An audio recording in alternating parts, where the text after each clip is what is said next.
This is Nitin Dahad, and I'm speaking on this meeting today with Eric Aguilar, who's the CEO and co-founder of a company called Omnitron Sensors. Eric, hello.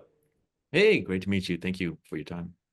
So, Eric, tell me, you've announced a Series A funding round, 13 million, 13 million plus, as it says in your press release. So, you're probably 13.5 or something. But it says fueling the next generation of MEMS sensors. Tell us a little bit about that funding, what it's for, and maybe we'll just go into a little bit of what exactly you do. Yeah, no, great. Thank you.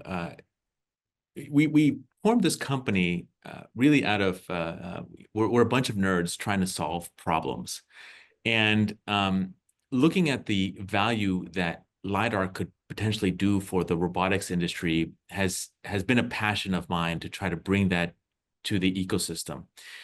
And it's no secret that LiDAR has been frustrated with for our customers on cost and reliability.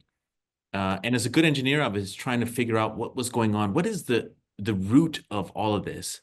And it really has to do with limitations on semiconductor process capabilities, and specifically on the scanning element. And that's where we got to work with this company. We built a prototype that really showcases a 10 times denser chip for MEMS. And we've been able to showcase that not only can we build this device in a lab, here we've been working at US Foundries, but also doing it in a way that it can scale for volume production, which is key to our customers in the automotive and energy sector. Okay, there's lots to unravel, and one of them is maybe just a little bit of background. So, you both worked at a company that was acquired by Google, and Mhm. your co-founder had some of the work that he was doing, early work on the Willow chip, Google Willow chip. Yeah. You come from a background on that kind of stuff as well. Just give us a little bit of a flavor of how this came into 2019 when you decided, okay, well, you need to do this. Yeah. So Um, I was actually working at Google on Project Wing. I was a drone lead over there on their avionics team, and LiDAR was a really promising technology that could really open up the operational element for agentic AI. In other words, making robots be much more usable and effective than having to program every step or mitigate every risk. Having this sensor really opens up that envelope. And then following on with working at other companies like Tesla and Argo and a robotics company, I've seen that this technology really opens up opportunities, but there's a bottleneck in terms of making it reliable and cost effective. In fact, we see a lot of similarities today with optical cross connects, or in other words, the bottleneck in AI throughput with GPUs. So Yeah. with that background, we've created this company, but with Trent coming on, so Trent is my co-founder, our CTO, a PhD from Cornell. He brings I think of him as a savant in the industry, a uniquely gifted individual that is able to kind of see how uh, semiconductor processes can be utilized to develop this much denser chip. And I'll bring it up to the screen here in a minute. But he comes from a background, and we met at Lumidyne, a previous MEMS company that got acquired by Google. Hmm. And we've gone through the trenches together on building a sensor chip back then, and then after Hmm. the acquisition, he went on to work at Google Quantum. So he was one of the hardware leads on the Quantum chip, the Willow chip, that has done some phenomenal breakthroughs in that space. But his passion has always been in MEMS. And when I presented this problem, he's like, "Hey, I think if we build a much denser chip in MEMS, we can solve this." And what I have here is the most powerful MEMS mirror. Trying to get this on the camera here. That's on the market to date. This is a 10 millimeter diameter mirror that has 60 degrees of optical articulation and a 1 millisecond settling time. This is considered impossible. If you follow the traditional MEMS semiconductor processes, you can't do it. We had to invent a new process that made this chip much denser so that it could realize this much bigger mirror, this much denser driving force that has excited our customers in the automotive and energy sector. And I think when you explained the technology to me earlier, you were talking about the repeatability of at a wider sort of what do you call it? Angle, yeah, The field of view. angle, field of view, to be able to repeat that process, which has been the bottleneck so far. Is that right? That's correct. That's correct. And then there's another element there that you see correlated in data centers. And one of the frustrations that customers like Google and NVIDIA have been very open about is like, hey, how do I make sure that this is repeatable and reliable and scalable? Mm.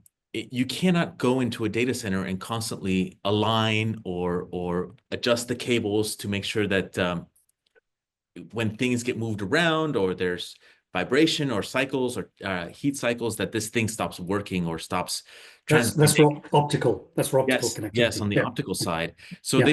they've been forced to use copper Mm. to address these problems. So to make sure that we can get the huge advantages we're seeing in AI. In order for me, what excites me is what if I could get a reliable answer that Mm. is constantly available, right? And Okay. yeah, that's a real enabler So there.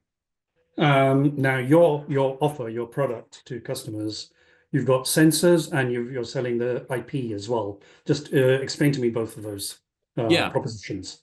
yeah. So from the onset, we needed to showcase the strength of this technology by actually bringing this mirror to the market, right? That is a key aspect of our ability to show that, hey, this isn't just a neat technology, but this has huge market potential. So we intentionally built this mirror to go, hey, I have this thing that really showcases the strength of the IP.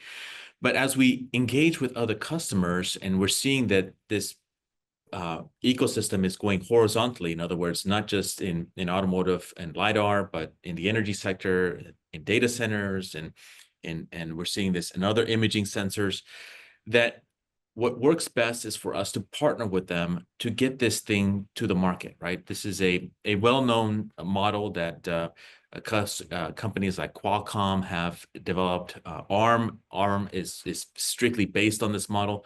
But in order to really prove that this model is viable, you've got to show them with like this chip that shows that strength. So that's our overall model and strategy. Okay. And now you've got, I think you said you have three LOIs already, Yeah. um, and two of them are with LiDAR, and another one is with, I think you talked about energy, sort of methane sensing. Yes. But when do you expect those to come into production? Yeah. So let me pause by saying that this is why we raised this capital. Was we're getting our first wafers out of high volume manufacturer, which really proves that, hey, we have the ability to scale this technology. Now we got to go from getting a few wafers out of the fab to getting thousands of wafers a month. And that's the chasm that we're crossing. But once we do that here in the next 18 to 24 months is when we start realizing and delivering to these LOIs that is really exciting to open up new energy into this industry. Okay, and the money is obviously right now a small amount, but I guess that's just to hire more people and start some of that manufacturing sort of scalability process.